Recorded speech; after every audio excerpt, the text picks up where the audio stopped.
یہ رمضان المبارک کا عظیم و شان مہینہ آ رہا ہے، تو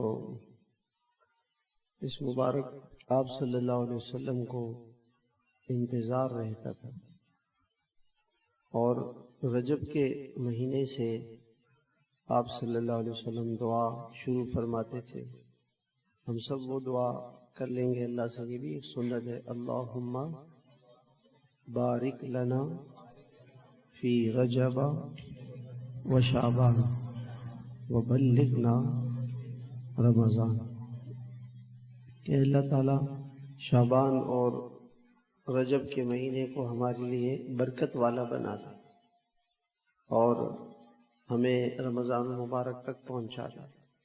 تو آپ کو تمنا رہتی تھی، تھوڑی سی گونج زیادہ ہے نا، کم کرنا، آپ کو یہ تمنا رہتی تھی کہ کیسے رمضان المبارک مل جائے۔ ہمارے اندر بھی یہ شوق جذبہ ہونا چاہیے اور اللہ سے دعا مانگنی چاہیے کہ اللہ ہمیں رمضان المبارک عطا فرما دے۔ ایک صحابی ہیں، وہ فرماتے ہیں کہ دو صحابہ ایک قبیلے کے تھے، وہ مسلمان ہو گئے، تو ایک اکٹھے مسلمان ہوئے، ان میں سے ایک شہید ہو گئے اور دوسرے جو تھے ان کا 1 سال کے بعد انتقال ہو گیا۔ تو فرماتے ہیں کہ میں نے خواب میں دیکھا کہ جن صاحب کا بعد میں انتقال ہوا تھا وہ اس شہید سے پہلے جنت میں داخل ہو گئے۔ تو مجھے اس پہ بڑا تعجب ہوا کہ وہ پہلے والے تو شہید ہو گئے تھے اور شہید کی بڑی قربانی ہے، لیکن یہ جو 1 سال کے بعد تھے یہ پہلے جنت میں چلے گئے۔ تو فرماتے ہیں کہ میں نے آپ صلی اللہ علیہ وسلم سے پوچھا، تو آپ نے فرمایا کہ دیکھو 1 سال ان کو جو بعد میں جن کا انتقال ہوا ان کو پورا 1 سال ملا، 1 سال کے روزے، 1 سال کی نمازیں، صدقے، اعمال۔ اور صحابہ کرام ایسے نہیں تھے کہ پورا سال بغیر روزوں کے گزر جائے، بہت سے صحابہ ایسے تھے جو مستقل روزے رکھتے رہتے تھے، مستقل روزے رکھتے تھے۔ حضرت طلحہ رضی اللہ تعالیٰ عنہ فرماتے ہیں کہ جب تک حضور صلی اللہ علیہ وسلم حیات تھے تو جہاد کی مشغولیت کی وجہ سے میں روزے نہیں رکھتا تھا، لیکن آپ کے وصال کے بعد پھر میں نے مستقل روزے رکھنے شروع کر دیے۔ حضرت عائشہ رضی اللہ تعالی عنہا مستقل روزے رکھتی تھی۔ تو یہ 1 سال کے روزوں نے ان کو کہاں سے کہاں پہنچا جائے۔ تو ایک رمضان انسان کو کتنے اللہ تعالیٰ کے قریب کر دیتا ہے اور اللہ کا قرب اسے حاصل ہوتا ہے۔ یہ بہت بڑی نعمت ہے اللہ تعالیٰ کی جو اللہ تعالیٰ نے ہمیں دی ہے۔ ابھی اس میں گونج آواز آ رہی، دیکھیں یہ اس طرح سے آ رہی ہے یا ادھر سے کوئی آواز، شور کی آواز آ رہی ہے، یہاں دیکھیں آ رہی ہے۔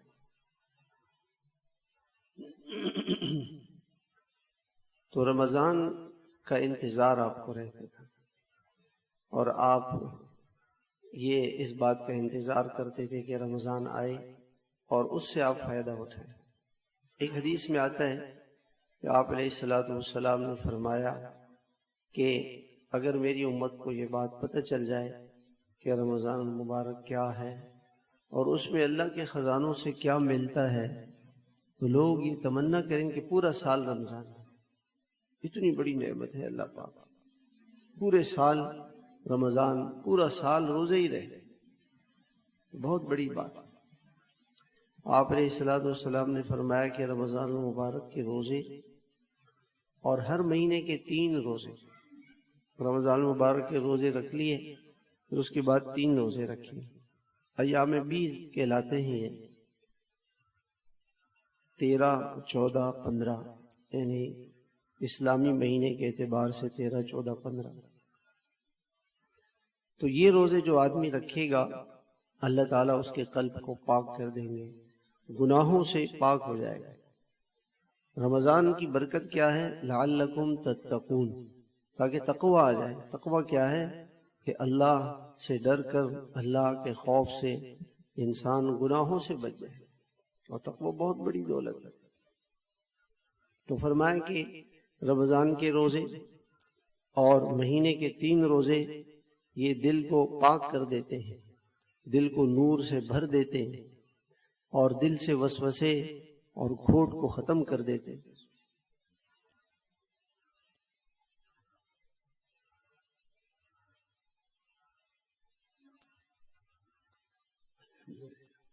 جو آدمی یہ چاہتا ہے کہ جی میرا دل اعمال میں لگا رہے، اعمال سے لذت آئے، تو مہینے کے 3 روزے رکھے، ہر مہینے کے 3 روزے، کوئی مشکل نہیں۔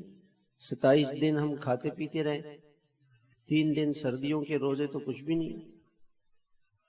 ایک ساتھی ہیں ابھی مجھے ملے، ابھی تو نہیں ملے، پہلے ملے، تو وہ کہنے لگے کہ 9-10 سال ہو گئے کہ میں مسلسل روزے رکھا، پورا سال روزے رکھتے، پورا سال، گرمی ہو سردی ہو، اور پورے سال روزے رکھتے ہیں۔ تو ایسے بھی اللہ کے بندے ہیں۔ اللہ تعالیٰ نے جب قیامت کے دن روزہ دار اٹھیں گے تو ان کے منہ سے خوشبو جائے گی، اور یہ اس بات کی نشانی ہوگی کہ یہ دنیا میں کثرت سے روزے رکھتے تھے، منہ سے خوشبو جائے گی، یہ نشانی ہوگی روزے دار۔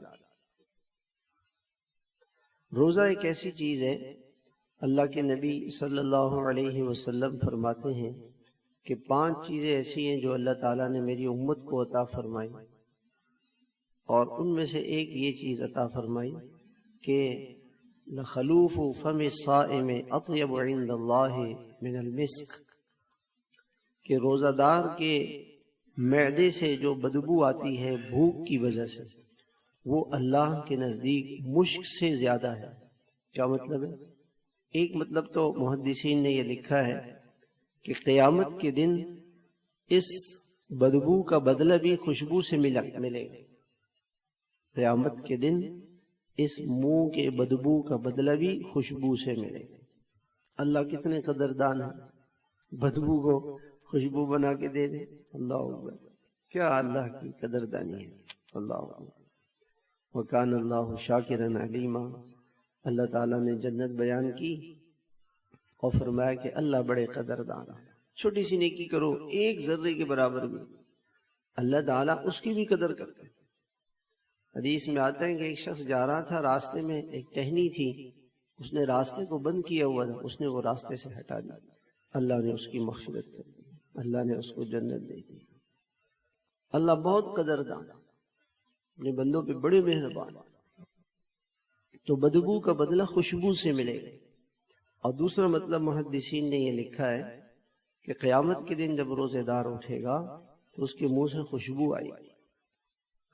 اور تیسرا مطلب یہ لکھا ہے کہ اللہ اکبر، کہ اللہ تعالیٰ کو روزہ دار کی جو منہ کی بدبو ہے اس پر بھی اللہ تعالیٰ کا قرب ملے گا۔ وہ اللہ کو اتنی پسند ہے کہ وہ اللہ کے نزدیک بدبو، تو اس روزے دار کا روزہ اللہ کو کتنا محبوب ہوگا۔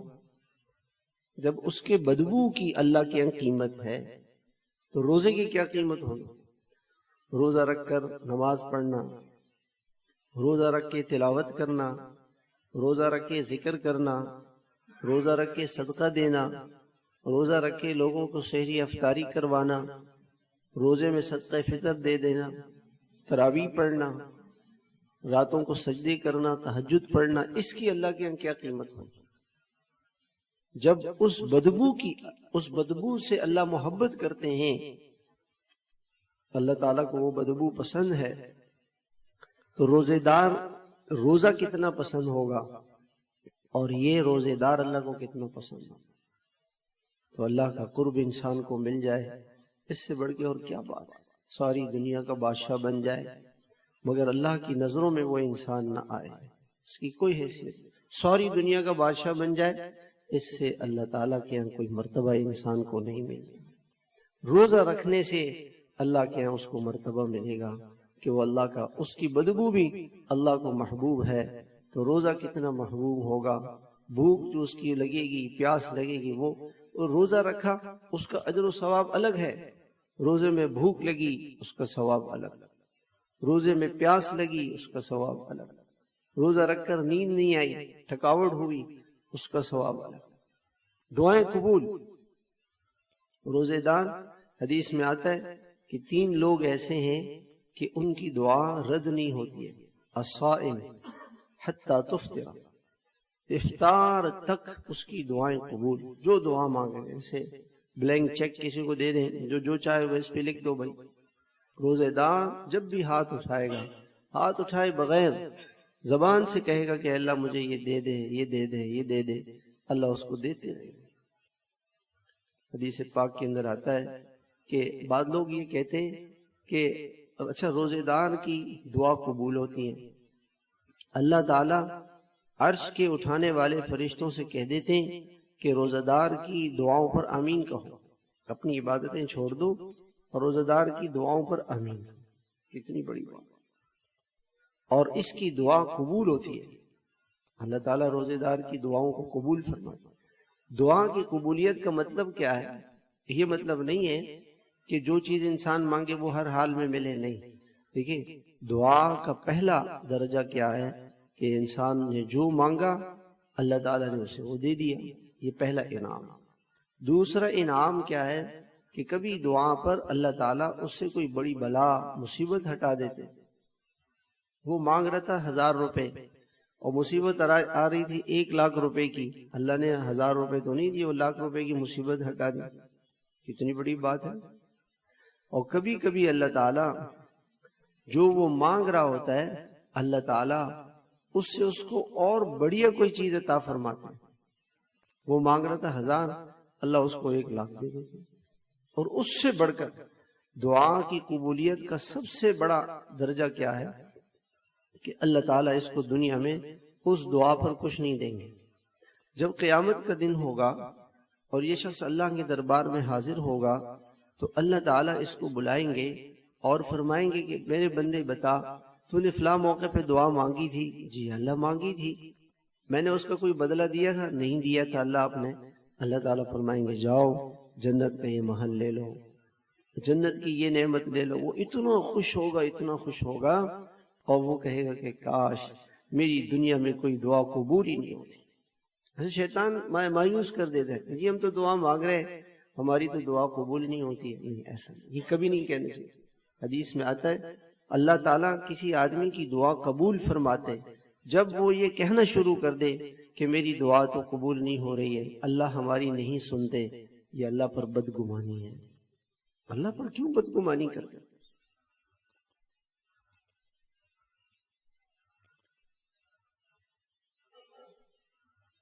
کیا اللہ پاک بخیل ہے؟ الیاذ باللہ، بخل سے پاک، جھوٹ سے پاک، دھوکے سے پاک، نہ مانگنے والے سے ناراض، مانگنے والے سے خوش۔ من لم یسأل اللہ یغضب علیہ، جو اللہ سے نہیں مانگتا اللہ اس سے ناراض ہو جاتا ہے، اللہ اس سے ناراض ہوتا ہے، اور جو مانگتا ہے اللہ تعالیٰ اس سے خوش ہو جاتا ہے، اور خوش ہو جاتا ہے۔ جتنا مانگے دنیا میں تو آپ جس سے مانگیں گے وہ ناراض ہوگا، زیادہ مانگیں گے زیادہ ناراض ہوگا، بار بار جائیں گے پھر ناراض ہوگا۔ اور اللہ کے پاس جائیں، جاتے رہے، مانگتے رہے، جتنا مانگیں گے وہ خوش ہوگا، اور اس اللہ کے خزانوں میں ذرہ برابر کمی نہیں آئے گی۔ تو اللہ پہ بدگمانی کیوں کرے؟ اللہ سے بدگمانی نہیں کرے۔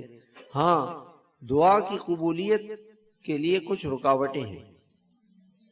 ایک آدمی طاقت کی چیز استعمال کرے اور اس کے ساتھ زہر بھی کھا لے، طاقت کی چیز استعمال کی اور ساتھ زہر بھی کھا لیا، تو آپ بتائیں کیا کس چیز کا اثر ہوگا؟ زہر کا اثر۔ دعا مانگ رہا ہے اور اس دعا میں اور کھانا پینا حرام ہے، پیٹ میں حرام جا رہا ہے، اس کی دعا قبول نہیں۔ حرام سے بچے، حرام سے بچے، لقمہ حرام سے اپنے آپ کو بچائے۔ جو چیز جہاں سے مل جائے اس کی تحقیق کرے کہ بھئی یہ جو چیز ہمیں دے رہا ہے یہ حلال ہے کہ یہ حرام ہے، جھوٹ کی کوئی چیز ہے، رشوت کی ہے، دھوکے کی ہے، سود کی ہے، کسی مسلمان کا پیسہ مارا ہوا ہے، کسی پہ ظلم کیا ہوا ہے۔ اب یہ چیز اس کی دعا قبول نہیں ہوتی۔ تو روزے دار کی دعا اللہ کے یہاں قبول ہوتی ہے. کتنا بڑا اللہ کا انعام، کتنا بڑا اللہ کا انعام. اور رمضان کا مہینہ آتا ہے تو عام دنوں میں، دنوں کے اعتبار سے دن اور رات میں سب سے زیادہ پورے سال میں جو رات قیمتی ہے وہ لیلۃ القدر کی رات، وہ اس رمضان المبارک ہے. لیلۃ القدر خیر من الف شہر. آپ علیہ الصلوۃ والسلام نے فرمایا کہ ایک رات ہے جو 1000 مہینوں سے بہتر ہے. 1000 مہینے کوئی 80 سال سے زیادہ کی عبادت بنتی ہے. ایک رات کو جاگ لے 80 سال کی عبادت کا ثواب ہے. کسی کو زندگی میں اگر 10 راتیں مل گئیں 800 سال کی عبادت کا ثواب.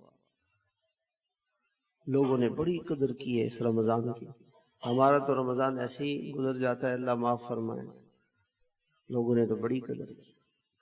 آپ علیہ الصلوۃ والسلام نے کیسے قدر فرمائی؟ آپ علیہ الصلوۃ والسلام نے پورا رمضان مسجد میں گزارا، اعتکاف کیا. دیکھیں آپ کا گھر کیسے تھا؟ جیسے یہ مسجد ہے، وہ گھر کا دروازہ. گھر سے پاؤں اس طرف رکھے تو مسجد، اور واپس پاؤں رکھے تو گھر. اس مبارک گھر کو آپ صلی اللہ علیہ وسلم کا جو گھر تھا وہ جنت کا ٹکڑا تھا. اس مبارک گھر کو چھوڑ کر آپ اللہ کے در پہ پڑے رہتے تھے پورا مہینہ. آپ کو تو ویسے بھی اللہ نے جنت آپ کو دی ہوئی تھی، پورا مہینہ آپ مسجد میں گزارتے تھے. اس شب قدر کی تیاری ایسے آپ اس کی فکر کرتے. اور ایک رمضان آپ کا ایسا گزرا کہ آپ نے 20 دن کا اعتکاف فرمایا. جو آپ کی زندگی کا آخری رمضان تھا اس میں آپ نے 20 دن کا کہ بھئی آخری رمضان ہے، پھر نہیں ملے گا رمضان. تو اس رمضان میں آپ نے 20 دن کا اعتکاف فرمایا. اور ہر سال آپ 10 دن کا اعتکاف فرماتے تھے. ایک سال آپ سفر کی وجہ سے نہ کر سکے تو آپ نے رمضان کے بعد وہ اعتکاف فرمایا. اس لیے میرے بھائیوں، رمضان کے اندر شب قدر کو تلاش کریں، اس کی قدر کریں. ہمارے جو مشائخ گزرے، اللہ والے گزرے، انہوں نے بڑی قدر کی. ہمارے حضرت شیخ الحدیث صاحب رحمۃ اللہ علیہ جنہوں نے فضائل اعمال لکھی ہے، تو حضرت عمرے کے لیے تشریف لے گئے. جوانی، بالکل جوانی تھی، 20-22 سال کی عمر تھی. وہاں عمرے کے لیے تشریف لے گئے تو وہاں رمضان کا چاند نظر آیا. تو حضرت نے فرمایا کہ بھئی اس کی قدر کرنی چاہیے رمضان کی. کیسے کریں گے؟ تو جی ساری رات کو ایسے کرتے ہیں کہ مغرب پڑھتے ہیں، مغرب کے بعد نوافل، عشاء، اس کے بعد تراویح سے لے کے فجر تک عمرہ کر لیتے. تو یہ آج سے 100 سال پہلے کی بات ہے. تو رات کو کبھی پیدل اور کبھی اونٹ پہ، بس وہ تو اس زمانے میں اور کوئی بس وغیرہ تو ہوتی نہیں. 7 کلومیٹر دور مسجد عائشہ جانا، پھر واپس آنا. 7 کلومیٹر گئے پھر واپس آ گئے. یہاں سے جا کے نیپا جو ہے، یہاں سے اگر کوئی آدمی چلے تو نیپا چورنگی جو ہے وہ 7 کلومیٹر ہے. وہاں پیدل گئے اور پھر وہاں سے نیت کی اور سحری کا کیا تو فجر ہو گئی.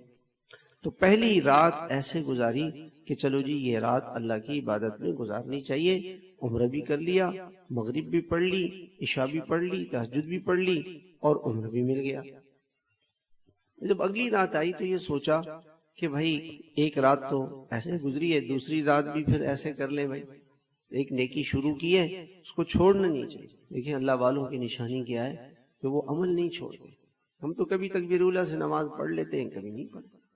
کبھی نوافل پڑھ لیے، کبھی نہیں پڑھ لیے. کسی دن تلاوت ہو گئی، کسی دن نہیں ہوئی. کسی دن اللہ کا ذکر ہوا، کسی دن نہیں. موڈ پر ہے، وہ موڈ ہی نہیں ہوتی. تو اللہ کی عبادت میں، اللہ کی بندگی میں، اللہ کی محبت میں لگے رہتے، اللہ کی طرف بڑھتے رہتے. ہر لمحہ ان کا اللہ سے قریب ہونے کا ذریعہ بنتا ہے ان کے. تو جی پوری رات انہوں نے اس طرح سے کیا. دوسری رات، تیسری رات، 30 راتیں انہوں نے اس طرح سے گزاری کہ رمضان کی ہر رات میں تو ان کو شب قدر بھی مل گئی اور 30 عمرے مل گئے. ایک کوئی جو عمرے پہ جاتے ہیں لوگ، آپ ان سے پوچھیں ایک عمرے کے بعد کیا کیفیت ہوتی ہے. آج کل تو بسوں میں آنا جانا ہوتا ہے اور نیچے ٹھنڈا فرش ہے، اور اس زمانے میں کیا حالت ہے 100 سال پہلے کی بات. 30 عمرے کی. پھر اس کے بعد واپس اپنے ملک آ گئے، ہندوستان میں رہنے والے تھے، وہاں آ گئے. اگلا رمضان جب آیا تو یہ سوچا کہ بھی پچھلا رمضان ہم نے ایسے گزارا تھا کہ ساری رات اللہ کی عبادت کی تھی، تو اب وہ نیکی تو کیسے کریں جی، اب تو ہندوستان میں تو بھئی رات کو جاگ کر عبادت کی تھی، تو چلو رمضان کی خاص عبادت کیا ہے، قرآن شریف کی تلاوت، رات کو جاگ کے تلاوت کریں گے.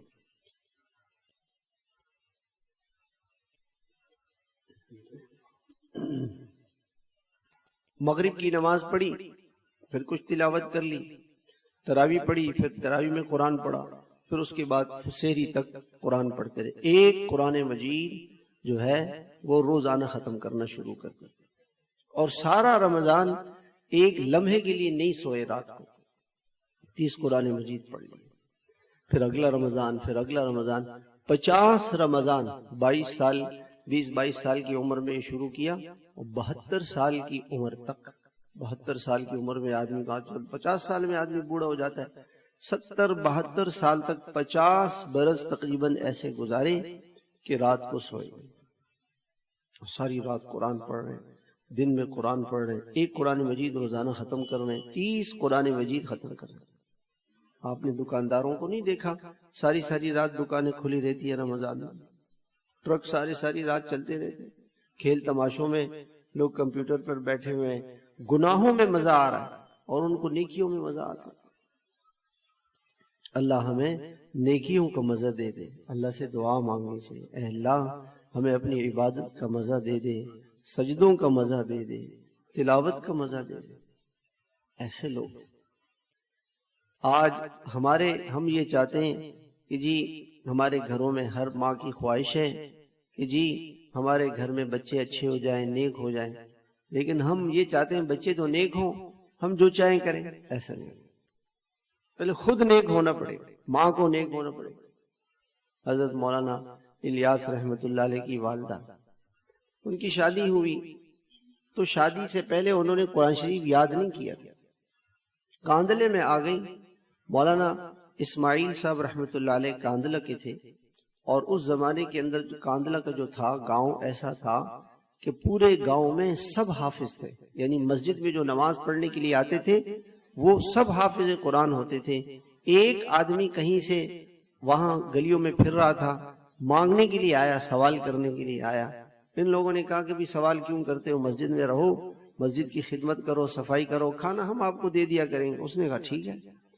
وہ ساری زندگی اس نے مسجد میں گزاری، مسجد میں خدمت کی، اور گاؤں والوں نے اس کو کھانا دے دیا. وہ ایک آدمی تھا جو باہر سے آیا تھا، وہ حافظ نہیں تھا، باقی سب حافظ تھے، پوری مسجد میں سب حافظ. تو جب مولانا الیاس رحمت اللہ علیہ کی والدہ محترمہ آئیں تو انہوں نے سوچا کہ بھئی سب حافظ ہیں، میں کیوں نہیں ہوں. تو شادی کے بعد حفظ شروع کر دیا. آج تو ہماری بچیاں شادی کے بعد کیا وہ حفظ بھول جاتی ہیں، لیکن وہ ایسی تھی، قرآن یاد کرنا شروع کر دیا. اور ان کا بیٹا مولانا یحییٰ صاحب گود میں تھے، اس وقت دودھ پی رہے تھے. جب 2 سال کی عمر میں ہوئے تو ماں کے کثرت تلاوت سے ان کو 2 سال کی عمر میں ایک پارا یاد ہو گیا تھا، اور 7 سال کی عمر میں تو حافظ ہو گیا. 7 سال کی عمر میں پورا قرآن حفظ کر لیا. خیر، مولانا الیاس رحمت اللہ علیہ کی والدہ کا معمول کیا تھا، روزانہ ایک منزل قرآن مجید کی پڑھتی تھی، 6-7 سپارے، ہفتے میں ایک قرآن ختم کرتی. اور رمضان میں روزانہ ایک قرآن، دن میں رات میں ملا کے ایک قرآن، اور 10 سپارے اوپر، 40 سپارے روزانہ پڑھتی تھی. 40 قرآن مجید رمضان میں ختم کرتی.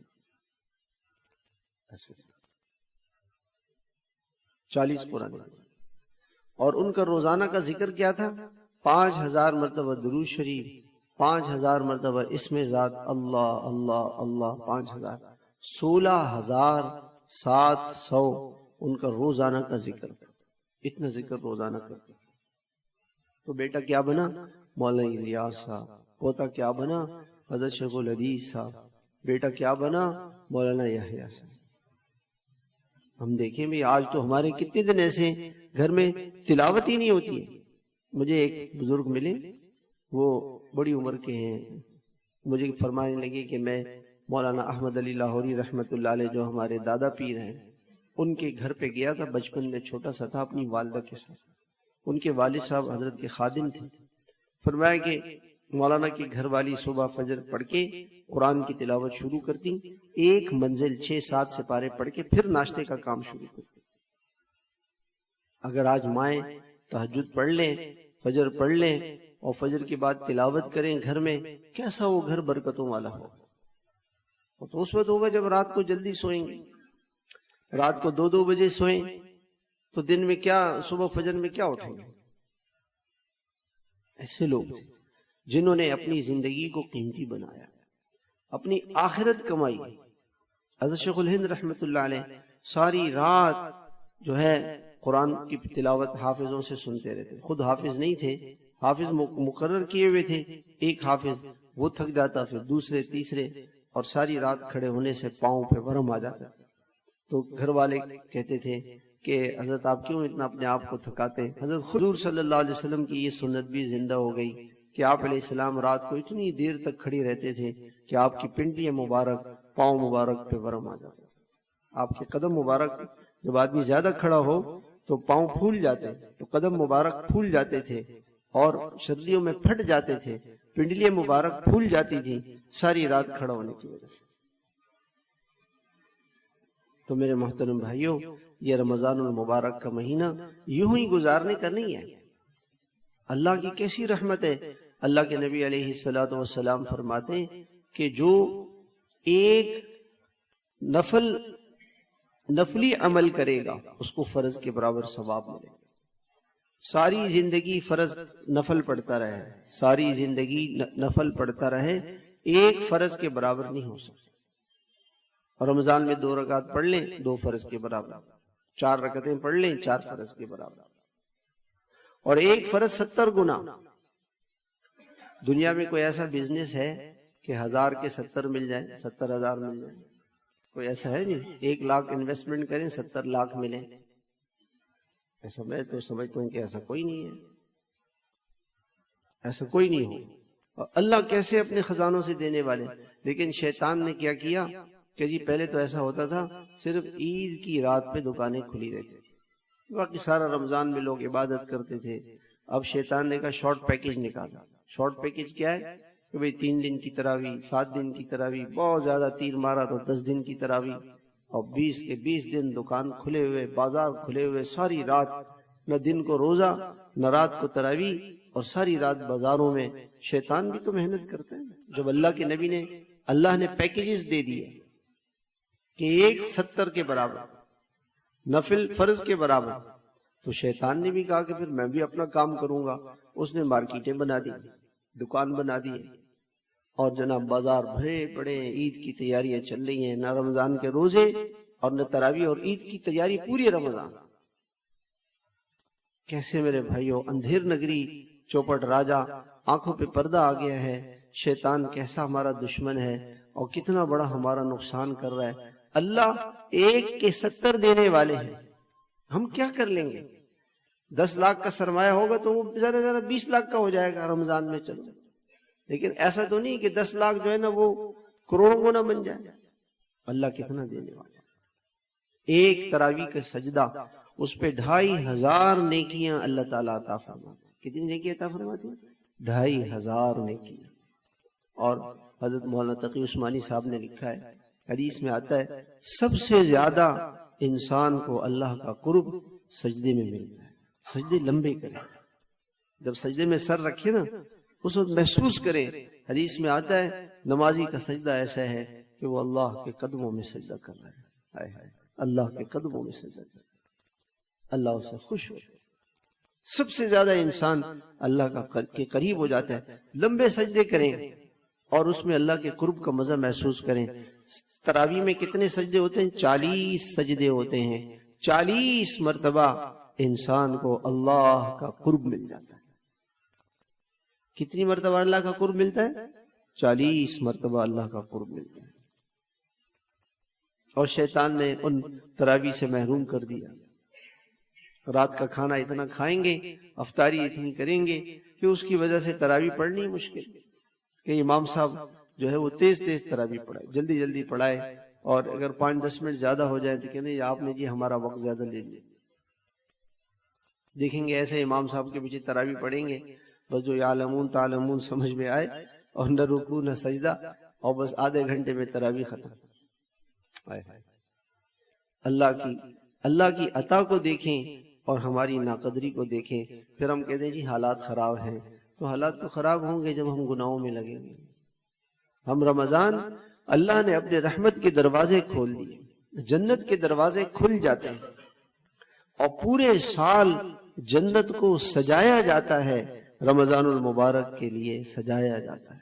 اللہ جنت کو سجا رہے ہیں پورے سال، اس کے ڈیکوریشن میں، اس کے جنت کے میک اپ میں اللہ تعالیٰ لگے ہوئے ہیں. اور جب رمضان کا مہینہ آتا ہے اللہ تعالیٰ جنت کے دروازے کھول دیتے ہیں اور جہنم کے دروازے بند کر دیتے ہیں، اور مسلمان غفلت میں پڑا ہوا ہے. کیسی ناقدری ہے، کیسی ناقدری. تو اللہ تعالیٰ ایک نفل پر اللہ تعالیٰ فرض کا ثواب، 1 روپیہ صدقہ کریں گے، ساری دنیا کو جمع کر کے آدمی صدقہ کرے تو ایک زکوٰۃ کے 1 روپے تک نہیں پہنچ سکتا. صدقہ صدقہ ہے، زکوٰۃ زکوٰۃ ہے. اور رمضان المبارک میں صدقہ دیں گے وہ زکوٰۃ کے برابر، اور زکوٰۃ 70 گنا. 1 قرآن شریف ختم کریں گے 70 قرآن مجید ختم کرنے کا ثواب ہے. اور ایک پھر حدیث پاک کے اندر آتا ہے کہ رمضان المبارک کے اندر اللہ تعالیٰ نے ہر عمل کا ایک پیمانہ مقرر کیا ہوا ہے کہ انسان کوئی نیک عمل کرتا ہے تو اللہ تعالیٰ فرشتوں سے فرماتے ہیں کہ بھئی اس کو یہ ترازو ہے، اس میں اس کے عمل کو رکھو اور بدلہ دے دو. اور جب روزہ آتا ہے تو اللہ تعالیٰ فرماتے ہیں اِلَّا الصَّوْمَ فَإِنَّهُ لِي، اللہ تعالیٰ فرماتے ہیں کہ اس میرے بندے نے میرے لیے روزہ رکھا. اللہ، کیا مالک کہہ دے، محبوب کہہ دے، آسمان و زمین کا بادشاہ کہہ دے کہ اس نے میرے لیے روزہ رکھا ہے، کیا اس میں مزہ ہے، کیا مزہ ہے. خدا کی نظروں میں آ جائے، اللہ کی محبت کی نگاہ اس پہ پڑ جائے. اِلَّا الصَّوْمَ فَإِنَّهُ لِي، اللہ صرف محبوب کی طرف سے یہ انعام ملے کہ یہ اس نے میرے لیے روزہ رکھا، بس کامیاب کامیاب. کیسی کامیاب. تو اس میں اللہ تعالیٰ فرماتے ہیں فَأَنَا أَجْزِي بِهِ، میں بدلہ دوں گا. وہ بادشاہ خود دیں گے تو کیا دیں گے بھائی، بادشاہ خود دیں گے تو کیا دیں گے. اور بعض محدثین فرماتے ہیں جن کو اللہ کی محبت کا مزہ لگ گیا ہے، وہ کہتے ہیں یہ لفظ ہے وَأَنَا أُجْزَى بِهِ، روزے دار کو اللہ مل جاتے ہیں. محبوب مل گئے تو کیا ہوا، کائنات کا بادشاہ مل گیا، ساری کائنات مل گئی. ہم کتنے نادان اور ناسمجھ ہیں، کیسے نادان. محبوب وہ محمود اور ایاز، تو ایاز جو تھا وہ غلام تھا، محمود اس کا بڑا خیال رکھتا. ایک دن وزیروں نے کہا کہ جی یہ دیکھیں آپ غلام ہیں، آپ اس کا خیال رکھتے ہیں، یہ کیا مسئلہ ہے. ٹھیک. انہوں نے کیا کیا کہ اپنے دربار کو سجایا، ہیرے سارے وزیروں کو بلایا، دربار میں سونا چاندی ہیرے جواہرات رکھ دیے، اور اعلان کیا جو جس پہ ہاتھ رکھے گا اس کا ہوگا. سارے وزیر دوڑے، کسی نے ہیرا سونا چاندی موتی اس پہ قبضہ کر لیا، اور ایاز کھڑا رہا بادشاہ کے پاس. تو لوگوں نے کہا دیکھیں کیسا ناسمجھ اور نادان ہے، آپ نے اعلان کیا تو کھڑا رہا. کہا ایاز آپ کیوں نہیں گئے؟ کہا اعلان دوبارہ کریں. بھائی دوبارہ اعلان یہ ہے جو جس پہ ہاتھ رکھے گا اس کا ہوگا. فوراً بادشاہ پہ ہاتھ رکھے، بادشاہ میرا ہے. تو بادشاہ نے کہا دیکھو اس میں اور تم میں کتنا فرق ہے. تم تو روپے پیسے چاندی کے پیچھے دوڑ لگائی اور خزانے کے پیچھے، اور اس نے خزانے والے سے اپنا تعلق جوڑا، خزانے والے کو لے لیا. اس کے سارا خزانہ جو باقی ہے وہ اس کا ہے، ساری حکومت اور بادشاہت اس کو مل گئی جب بادشاہ مل گیا. کائنات کے پیچھے دوڑے چلے جا رہے ہیں، روپے پیسے سونا چاندی کے پیچھے، جھوٹ دھوکہ سود قتل اور دوسرے مسلمان کو تنگ کرنا ستانا، دنیا کی شہرت محبت، اس میں ایسے بھول گئے اللہ کو بھول گئے. فَفِرُّوا إِلَى اللَّهِ، اللہ کی طرف دوڑ لگا. وَسَارِعُوا إِلَى مَغْفِرَةٍ مِّن رَبِّكُمْ، دوڑو.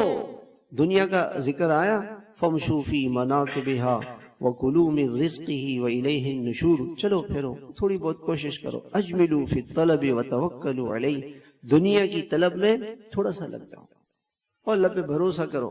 اور جنت کے بارے میں فرمایا وَسَارِعُوا إِلَى مَغْفِرَةٍ. پھر فرار کسے کہتے ہیں؟ ایک آدمی کے پیچھے سانپ لگ گیا، شیر لگ گیا، کیسے بھاگے گا؟ ساری دنیا کو وہ نہ سونے کو دیکھے گا، نہ چاندی کو دیکھے گا، نہ ہیروں کو دیکھے گا، دوڑتا چلا جائے گا. فرار اس کو کہتے ہیں. دوڑو دنیا کی دوڑ سے اللہ کی طرف دوڑ لگاؤ اور دوڑو. سارعوا، چلو پھرو دوڑو اللہ کی طرف. پھر آگے وَسَابِقُوا إِلَى مَغْفِرَةٍ مِّن رَبِّكُمْ وَجَنَّةٍ عَرْضُهَا كَعَرْضِ السَّمَاءِ وَالْأَرْضِ. اور ایک دوسرے سے آگے بڑھو. یہ آگے بڑھنے کا میدان، دنیا آگے بڑھنے کا میدان نہیں. ساری دنیا آپ کو مل گئی، خالی ہاتھ جائیں گے. کفن میں جیب بھی نہیں ہوتا، کفن میں جیب بھی نہیں. ہمیں ایک مسجد میں ہم نے جمعہ پڑھایا تو وہ جو اس کے قاری صاحب تھے، ان کے وہ قاری صاحب کے ساتھیوں نے بتایا کہ کل ان کے والد صاحب آئے اور قاری صاحب سے کہا جی چلو فلاں آدمی کی عیادت کے لیے جاتا. اس کی عیادت کے لیے گئے اور وہاں تو بیمار سے زندہ ہے، بیمار زندہ ہے اور عیادت کرنے والا قبرستان. یہ زندگی ہے. ایک ذرہ یہاں سے نہیں لے کے جانے والے، سب کچھ یہیں رہ جائے گا، سب کچھ یہیں رہ جائے گا. جو آخرت کے لیے کیا ہوگا وہ کام آئے گا، ہمیشہ کام آئے گا. یہ روزے کی بھوک، یہ پیاس، یہ تکلیفیں، یہ غم، یہ مشقتیں. یہ مہینہ حدیث میں آتا ہے وَهُوَ شَهْرُ الصَّبْرِ، یہ صبر کا مہینہ ہے. وَالصَّبْرُ ثَوَابُهُ الْجَنَّةُ. اس صبر پر اللہ تعالیٰ اتنا دیں گے. بھوک لگی ہے، پیاس لگی ہے، تراویح میں تھک رہے ہیں، قرآن پڑھتے ہوئے تھک رہے ہیں، نیند آ رہی ہے، برداشت کر رہے ہیں. اور اللہ تعالیٰ جب صبر کرنے والا اللہ کے پاس جائے گا، ان سب سے بڑا انعام اللہ کے نزدیک انما یوفی الصابرون اجرہم بغیر حساب، بغیر حساب کے اللہ تعالیٰ اپنے خزانوں سے صبر کرنے والوں کو دیں گے. اللہ ایسے دیں گے. تو میرے بھائیوں، اس رمضان المبارک کو قیمتی بنائیں. کیسے قیمتی بنائیں بھائی؟ اب ہمارے مشائخ کا معمول یہ تھا کہ اپنے کاموں کو رمضان سے پہلے سمیٹ لیتے. کسی سے ملنا جلنا ہو وہ رمضان سے پہلے کر لے. عید کے لیے ایک جوڑا بنانا، ایک جوڑا کپڑا، ایک جوڑا جوتا ہو، رمضان سے پہلے کر لے، ابھی کر لے. راشن سودا کسی سے لینا دینا ہو پہلے کر لے. رمضان میں اپنے موبائل کو بند رکھیں. یہ تو ایسی خطرناک چیز ہے کہ آدمی کی ساری نیکیوں کو ضائع کر دیتی. یہ تو آگ لگانے والی چیز ہے. اپنے پیسوں کو آگ لگا دی. اپنے بینک میں گئے، اس کے بینک بیلنس کو آگ لگا دی. تو ساری نیکیاں ضائع کرنے والی چیز موبائلوں میں نہیں لگتی. اور رمضان کو قیمتی بنائیں. کوشش کریں کہ پورا رمضان ہمارا ایسا گزرے کہ ایک لمحہ بھی اللہ سے غفلت میں نہ گزرے. دیکھیں 5:30 بجے تقریباً تہجد کا وقت ختم ہو جاتا ہے، سحری کا وقت ختم ہوگا 5:30 بجے تقریباً. تو 4 بجے اٹھ جائیں، 1 گھنٹہ اللہ کو دیں. 1 گھنٹہ اللہ کے سامنے دعاؤں میں لگے. سارے گھر والے تہجد میں اٹھیں. سحری میں تو اٹھیں گے، 1 گھنٹہ پہلے اٹھ جائیں. 5 سے 5:30 سحری کر لیں. سحری کر کے پھر نہیں سوئے. اگر رات کو زیادہ کھانا کھائیں گے، آپ علیہ الصلوۃ والسلام سے رمضان المبارک میں سحری ثابت ہے، رات کا کھانا نہیں ثابت کہ رات کو بھی کھاتے. اور افطاری میں کیا؟ کھجور کھا لیتے تھے. افطاری مختصر. اور یہ ڈاکٹر بھی اس کو منع کرتے ہیں کہ پیٹ خالی ہو، ایک دم اگر زیادہ چیزیں ڈال دی تو اس سے نقصان ہوگا. تو فجر کے بعد نہیں سوئے، مسجد چلا جائے، قرآن نماز پڑھے، تلاوت کرے، ذکر کرے، اشراق پڑھ کے پھر آ کے چلو تھوڑا آرام کرنا ہے آرام کر لے. دن بھر میں کوشش کرے قرآن شریف پڑھتا رہے. کم سے کم 3 سپارے روزانہ پڑھے تو 3 قرآن ختم کر لیں گے. 2 سپارے پڑھے تو 2 قرآن. 1 سپارہ پڑھے تو 1 قرآن. آپ صلی اللہ علیہ وسلم رمضان المبارک میں جبریل امین کو قرآن سناتے تھے اور پھر ان کا قرآن سنتے تھے. اور اتنی روحانیت ہوتی تھی. آپ علیہ الصلوۃ والسلام کو بڑی روحانیت ملتی تھی، بہت زیادہ. سب سے زیادہ انسان کو اللہ کا قرب اس قرآن پاک کے پڑھنے سے ملتا ہے. حدیث پاک کے اندر آتا ہے کہ سب سے زیادہ جو انسان اللہ کا محبوب بنتا ہے اور اللہ کی محبت کی نگاہ اس پہ پڑتی ہے اور اللہ کا قرب اسے حاصل ہوتا ہے. قرآن شروع کیا، اللہ اس کی آواز کو سنتے ہیں. اللہ کو قرآن سنائے. قرآن پاک کس کو سنائے؟ اللہ کو. کہ اللہ پاک میرا قرآن سن رہے. سب سے زیادہ اللہ تعالیٰ اس آواز کی طرف کان لگاتے ہیں جو قرآن پاک کی آواز ہو. اللہ تعالیٰ فرشتے آتے ہیں. حدیث میں آتا ہے ایک صحابی نے کہا کہ یا رسول اللہ میں نے رات کو قرآن پڑھا تو میں نے دیکھا کہ ایک بادل سا ہے، اس میں لائٹیں چمک رہی ہیں، روشنی چمک رہی. آپ نے کہا فرشتے تھے. اگر آپ قرآن پڑھتے رہتے صبح تو لوگ اپنی آنکھوں سے فرشتوں کو دیکھ لیتے. فرشتے اوپر سے اللہ اتارتے ہیں، اللہ اس کی آواز کو سنتے. جیسے قرآن شروع کیا اللہ کی طرف سفر شروع ہو گیا، اللہ کا قرب شروع ہو گیا، اللہ کی محبت، اللہ کی نگاہ بدل گئی. اگر ہم سارے کے سارے رمضان میں قرآن شریف پڑھنے والے بن جائیں گے اللہ کی رحمت آ جائے گی، حالات اللہ ٹھیک کر دیں گے. تو اللہ ناراض ہے. بارشیں نہیں ہو رہی تھی، ہونے شروع ہو گئی تو لوگ مر گئے. دن رات بارشیں ہو رہی ہیں. حدیث میں آتا ہے جب اللہ پاک خوش ہوتے ہیں رات کو بارش برساتے ہیں، دن میں سورج نکالتے ہیں، نہ لوگوں کو سردی لگتی ہے، نہ طوفان، نہ سیلاب، نہ کچھ. اور دن رات بارشیں ہو رہی ہیں، پورا سیزن بغیر بارش کے گزرا ہے. یہ اللہ کی ناراضگی کی نشانی ہے. اللہ کو راضی کرنے کا طریقہ قرآن پاک کو پڑھنا ہے. 5 نمازوں کا اہتمام کریں. یہ تو سب نیت کریں کہ انشاءاللہ ہم سب 5 نمازیں تکبیر اولیٰ سے پڑھیں گے انشاءاللہ.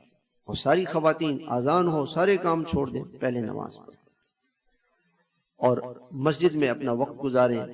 دعوت کے اعمال میں لگے رہیں، گشتیں کریں، ملاقاتیں کریں. لوگ آتے ہیں، نوجوان آتے ہیں، ان کے سامنے اللہ کی محبت، بڑائی، اللہ کی عظمت، اللہ کی طرف ان کو متوجہ کریں. دنیا سے نکالیں، ان کو آخرت کی طرف متوجہ کریں. مال سامان چیزوں سے ہٹا کے جنت کا شوق ان کے دلوں میں پیدا کریں. اللہ کی اور اللہ کے رسول کی محبت پیدا کریں، کو دعوت دیں، تیار کریں. اور پھر مغرب سے کچھ وقت پہلے دعاؤں میں لگ جائیں. اب دیکھیں نا رمضان المبارک میں صحتیں خراب ہو جاتی ہیں. اس کی وجہ کیا ہے؟ یہ ایسی چیزیں ہم کھاتے ہیں جو نقصان دہ ہوتی ہیں. سادہ افطار، بس ایک آدھ پھل لے لیا، ایک کیلا لے لیا، ایک سیب لے لیا، ایک امرود لے لیا، بس 1-2 کھجوریں، نہ اس کو کاٹنے کی ضرورت، ایسی کھا لیں. اب پکوڑے بن رہے ہیں، سموسے بن رہے ہیں، دہی بڑے بن رہے ہیں، پتہ نہیں کیا بن رہے ہیں، اور اسی میں عورتیں لگی ہوئی ہیں. اب وہ زور سے اس کی تیاری شروع ہے تو وہ کیا قرآن پڑھیں گے؟ نیت کریں کہ افطاری مختصر ہو. اور فرشتوں کو اللہ تعالیٰ فرماتے ہیں، مجھے تو اس پہ ہنسی آتی ہے، اللہ تعالیٰ عرش کے حاملین عرش کو کہتے ہیں کہ روزہ دار کی دعاؤں پر آمین کہو، اور روزہ دار افطاریوں خریدنے میں لگے ہوئے، عورتیں بنانے میں لگی ہوئی. وہ بیچارے انتظار کر رہے ہیں فرشتے کہ کب دعا مانگیں گے ہم آمین کہیں. روزہ دار صاحب جو ہے وہ پورا مہینہ مزدوری کی اور مالک نے کہا کہ 30 تاریخ کو آ جانا، ہم آپ کو چیک دیں گے. وہ بازار چلا گئے. مالک تو دینا چاہتا ہے، اس لیے بھائی مختصر افطار. زیادہ افطاری کریں گے مغرب کے بعد اعمال نہیں کر سکتے. ایک حدیث میں آتا ہے جو مغرب سے عشاء مسجد میں وقت گزارے گا اس کو اللہ تعالی جنت میں اللہ اس کے لیے ایک محل بنائے گا. مغرب سے عشاء کا وقت مسجد میں گزارے. ہمارے حضرت ڈاکٹر عبدالحی صاحب رحمۃ اللہ علیہ عصر سے مغرب کا وقت مسجد میں گزارتا. مختصر افطار اپنے ساتھ 1-2 کھجوریں لے جائے، پانی لے جائے، بس مسجد میں پہلی صف میں بیٹھ کے دعائیں مانگتے رہیں اللہ تعالیٰ کے سامنے. ہمارے حضرت مفتی رشید احمد صاحب رحمۃ حضرت تشریف لے جاتے تو ایسی جولی بھیلا کے بیت اللہ کے دروازے کے پاس ایسے بیٹھ جاتے. کسی نے پوچھا تھا اب کیا کرتے ہیں؟ کہ آپ نے دیکھا نہیں مسجد کے دروازے پہ بھکاری ایسے جولی پھیلا کے بیٹھے ہوتے ہیں. ہم اللہ کے سامنے بیٹھے ہوئے اللہ پاک عصر سے مغرب ایسی جولی پھیلا کے بیٹھے، اے اللہ اپنی رحمت دے دے، اپنی محبت دے دے، اپنا تعلق دے دے. امت مسلموں کے لیے دعائیں مانگے، خوب مانگے اللہ پاک سے، روئے اللہ کے ساتھ. افطاریوں میں نہیں پڑھیں. افطاریوں میں پڑھیں گے تو اعمال کہاں سے ہوں گے؟ مغرب سے عشاء کا وقت اوابین پڑھیں، پھر اس کے بعد تراویح سہولت سے پڑھیں، رات کو کوئی مختصر سا کھانا کھا لیں، پھر صبح تہجد میں اٹھ جائیں. اس کی کوشش کریں. مسلمان کو افطاری کرائیں. آپ علیہ الصلوۃ والسلام نے فرمایا جو روزہ دار کو افطار کرائے گا اللہ تعالیٰ اس کے گناہوں اس کی مغفرت فرما دیں گے، اس کے گناہ معاف ہو جائیں گے اور جہنم سے خلاصی عطا فرمائیں گے اور اس کے روزوں کا ثواب ملے گا. صحابہ نے کہا کہ یا رسول اللہ ہمارے پاس تو اتنا ہے نہیں. آپ نے فرمایا ایک پانی کا گھونٹ پلا دیں، ایک لسی کا گھونٹ پلا دیں. رمضان میں خوب اللہ کے نام پہ خرچ کریں، صدقہ فطر کا اہتمام کریں، اور الحمدللہ یہاں پہ رمضان المبارک کے اندر تراویح ہوتی ہے، تو تقریباً 8:30 بجے یا 8:35 پہ فجر وہ عشاء کی نماز ہوگی، عشاء کی نماز کے بعد تراویح ہوتی ہے، اور تراویح کے بعد تھوڑی دیر آدھا گھنٹہ درس ہوتا ہے، تو ہم قرآن پاک سنیں، اللہ تعالی ہمیں کچھ دینا چاہتا ہے، دینا چاہتا ہے۔ قرآن کریم میں اس کی مثال یوں ہے، ایک آدمی جا رہا تھا راستے میں، 2 دوست جا رہے تھے، اگلے دن اس دوست نے کہا کہ یار مجھے تو 5 کروڑ کا بنگلہ مل گیا۔ وہ کیسے ملا؟ کہ میں نے ایک جگہ پڑھا ہوا تھا کہ بھئی آج کی رات جو ہے یہ اس بنگلے والے نے اعلان کیا ہے کہ جو لوگ آئیں گے میرے بنگلے میں ان کی قرآن دازی کروں گا، اور اس میں جس کا نام نکلا ہے بنگلہ اس کو دے دوں۔ یار آپ نے جو پڑھا تو آپ نے مجھے کیوں نہیں بتایا؟ ہم تو دونوں ساتھ تھے، بس میں نے پڑھ لیا، آپ نے نہیں پڑھا۔ جب آخرت میں جائیں گے تو جو لوگ قرآن پر عمل کرتے تھے، اللہ کے خزانوں کو لوٹنے والے، جب ان کو اللہ کے خزانوں سے ملے گا تو آدمی افسوس کرے گا، اوہ میں نے کیا کیا، اللہ کیا بتا رہے ہیں، کیا دینا چاہتے ہیں، ہمیں کچھ پتہ نہیں۔ اللہ کی چاہت، اللہ کی مرضی، اللہ کی پسند کو سنیں، سمجھیں، اس کو اللہ کے خزانوں کو لوٹنے کی کوشش کریں، لوٹنے کی کوشش کریں۔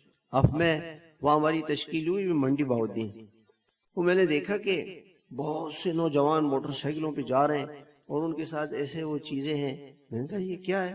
کہنے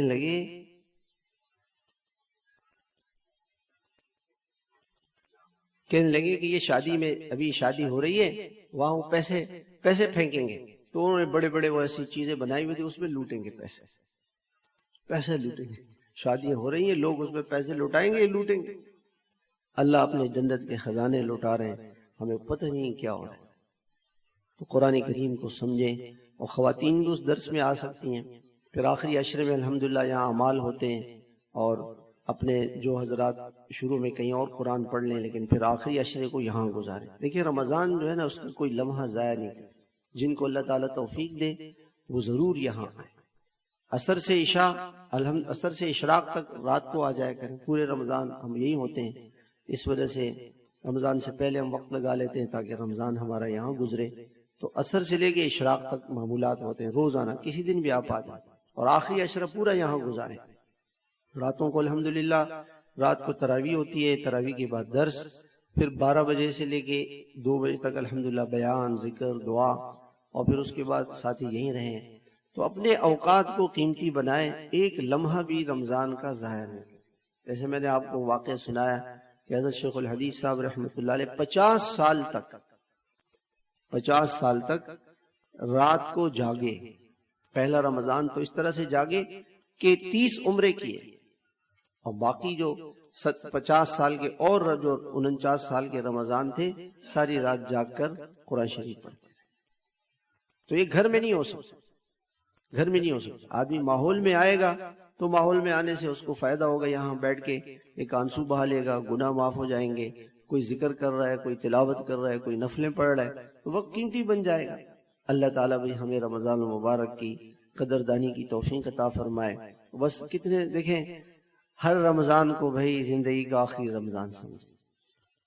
اس 15 شعبان کو فیصلہ ہو چکا ہے کہ کس کس نے اگلے رمضان 15 شعبان سے پہلے اس دنیا سے جانا۔ پتہ نہیں یہ ہماری زندگی کا آخری رمضان ہو اور اگلے رمضان کے میں ہم قبرستان میں۔ جانا سب نے ہے، کسی نے رہنا نہیں، سب نے جانا۔ اس رمضان المبارک کو زندگی کا آخری رمضان سمجھ کے اور کسی ماحول میں اپنے وقت کو گزاریں، لیکن گھروں پہ نہیں ہو سکتا۔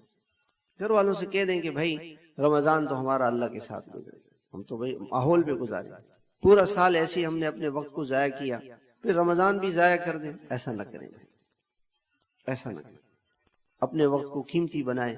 آپ علیہ الصلوۃ والسلام پورا مہینہ اعتکاف فرماتے، 20 دن اعتکاف فرماتے تھے، 10 دن اعتکاف فرماتے تھے، لیلۃ القدر کی تلاش میں آپ لگے رہتے تھے۔